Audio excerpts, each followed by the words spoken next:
name is David Daniel Ball, and these are the headlines for Sunday, the 10th of October, 2010.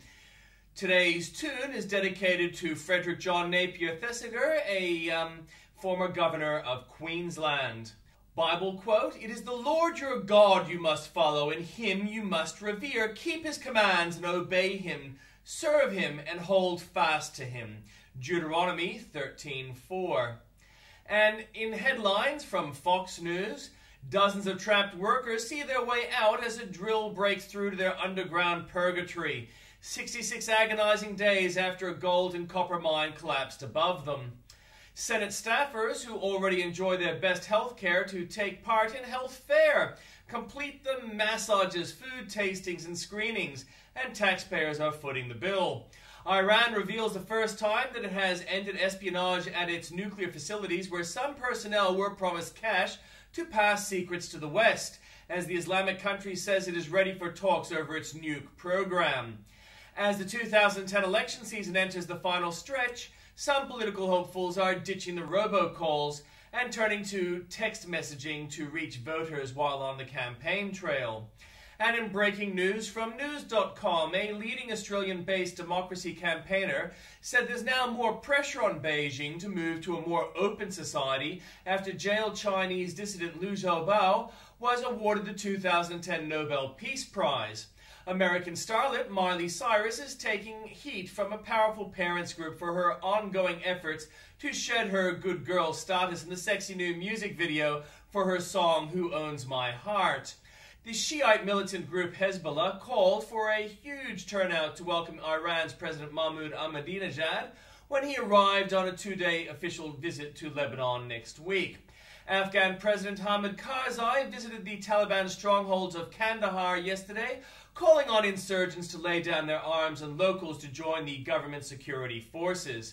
An armed raider wearing a Star Wars mask pulled off an armed robbery at a South Australian hotel yesterday, police said. From New South Wales and the ACT, an inquest will investigate the death of a man allegedly placed in a sleeper hold by a bouncer. Victorians and Queenslanders are being offered electricity at rates up to 30% lower. Media company Fairfax has been caught pleading for Christmas goodie bags for its journalists. From Queensland, as the family of Diane Brimble quietly mourned last week, 4 of the 8 men named as persons of interest in her death were partying. Are the Big Brother-type surveillance cameras and loudspeakers the future of surf lifesaving along Queensland's coastline? Preteens should not be on Facebook, insists Queensland Premier Anna Bligh, and the social networking site needs to enforce its 13-year age limit. Jailed former state government minister Gordon Nuttall has told his family he has turned to God as he battles his demons in prison. Queensland farmers and the government say proposed water consumption cuts from the Murray-Darling River could significantly hurt communities. From Victoria, John Brumby has written to Victorians ahead of the fire season, urging the public to take precautions to a Black Saturday repeat. Guards are fudging records so prisoners do not appear to be missing, and they just hope they return, a whistleblower reveals. How the promotion of a junior female lawyer plunged the body charged with prosecuting Victoria's worst criminals into crisis. The tax office is targeting a notorious Australian crime figure for millions of dollars in tax evasion in an Al Capone-style sting. Nothing new from the Northern Territory. From South Australia, South Australians are set to get its own corruption watchdog as the state government caves in to public pressure to establish an anti-corruption agency. From Western Australia, brazen street-walking prostitutes are operating in Perth, just hundreds of metres from the West Australia Police headquarters. West Australia is facing one of the worst bushfire seasons in recent history, with a record dry spell making the state a tinderbox. Victims of crime will be able to call for tougher sentences in West Australia courtrooms under measures being considered by the Attorney General.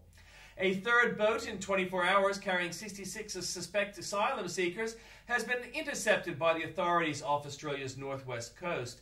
And there's nothing new from Tasmania. In comments from Piers Ackerman, Australians are about to be hit with the spiralling cost of Labor's unholy alliance with the Greens. In my comment, while Australians are enjoying flood conditions, it is worth thinking of the fact that dams are flood mitigating. We could have built several dams for all the desalination plants, and we would have had enough fresh water for our farmers as well as our towns and cities. Now all we have is debt, and they are planning to get worse. We have many examples of ways to do with green policy around the world, and we might pat ourselves on the back and say it wasn't that bad because we haven't done it that badly. But the bad planning is concentrated and far worse than it appears. Yes, we don't have those windmill farms they have in Spain and Italy. Yes, we don't have the carbon thingy New Zealand has, which cost them billions of dollars for not being at 1990 levels. But we haven't developed what we need to sustain our lifestyle or our production. That is because before the Rudd government, the ALP state governments were working to erode our infrastructure. New South Wales could have had over $100 billion turnaround on the sale of electricity in the mid-90s. Instead, we don't have the money and we do have the debt, and media still portray Carr and Egan as conservative. From Lawrence A. Hunter, give less government a chance. From Andrew Bolt, save the river, kill the river communities. Gillard's latest trick, stop the boats to count two of them as one. A scientist resigns, global warming corrupted my profession. Prosecutors, promotion protested. Not sadder as we get older, but smarter. And why a bigger airport for a drowning nation? And finally, Labour's stunt has been exposed. Abbott visits Afghanistan. Tony Abbott has just left Afghanistan, where he talked to our troops on a visit he arranged weeks ago. Abbott has been forbidden to discuss his plans for security reasons, so what does this say about the cynical and irresponsible attempts by Labour and the media last week to make it seem that feckless Abbott was refusing to go when Julia Gillard knew full well of his plans? Study this case and learn how despicably politics is now played and seeming Trump's doing. Read more at the links.